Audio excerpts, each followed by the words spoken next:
राम राम जी मित्रों, आज एक बार फिर हम अष्टावक्र महागीता के सूत्रों में उतरेंगे। अष्टावक्र महागीता के श्लोक 139 में की आज हम व्याख्या करेंगे,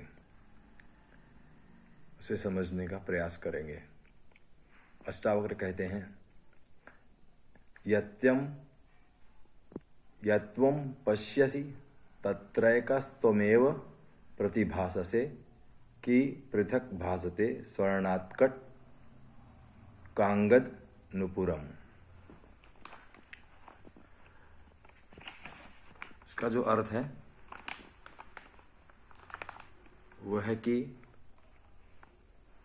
जिसे तू देखता है उसमें एक तू ही दिखाई पड़ता है।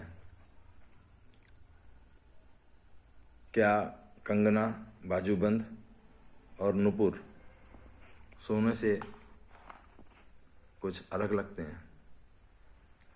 सोने के आभूषण में सोना ही दिखाई देता है, वैसे ही जिसे हम देखते हैं उसमें वो परमात्मा, वो साक्षी दिखाई देता है। इस सूत्र में अष्टावक्र दृष्टा की बात कर रहे हैं। दृष्टा क्या है, साक्षी क्या है और समाधि की अवस्था क्या है। जैसे हम सिनेमा घर में चित्र को देखते समय यदि अपने साक्षी भाव को मौजूद रखें तो सिनेमा का चलचित्र चित्रों की भांति ही दिखाई देगा। उसमें एक रूप होने पर ही हमें कुछ समय के लिए ये भूल जाता है ये जो घटनाएं घटित हो रही हैं ये महज प्रकाश का प्रक्षेपण है।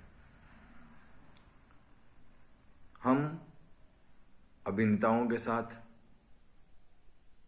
उस वक्त एकात्म बांध देते हैं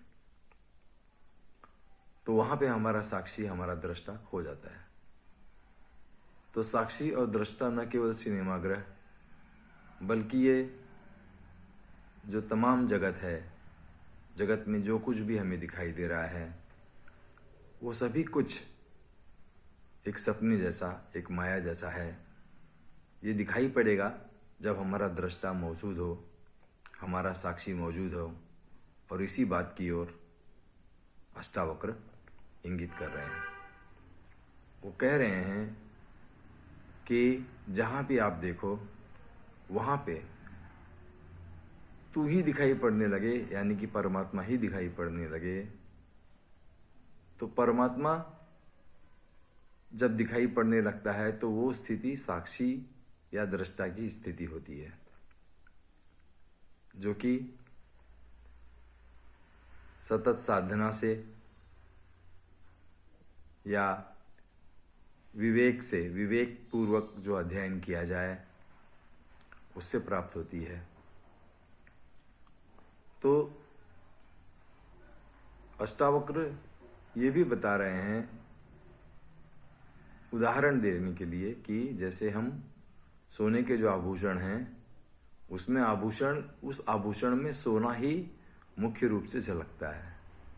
हमें ये प्रतीत होता है कि ये आभूषण सोने का बना है।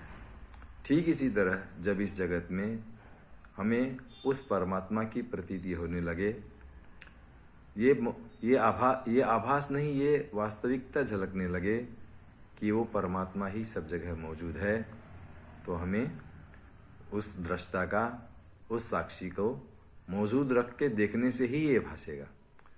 बस यही अष्टावक्र कहना चाह रहे हैं। आज इतना ही। धन्यवाद। शुभ संध्या।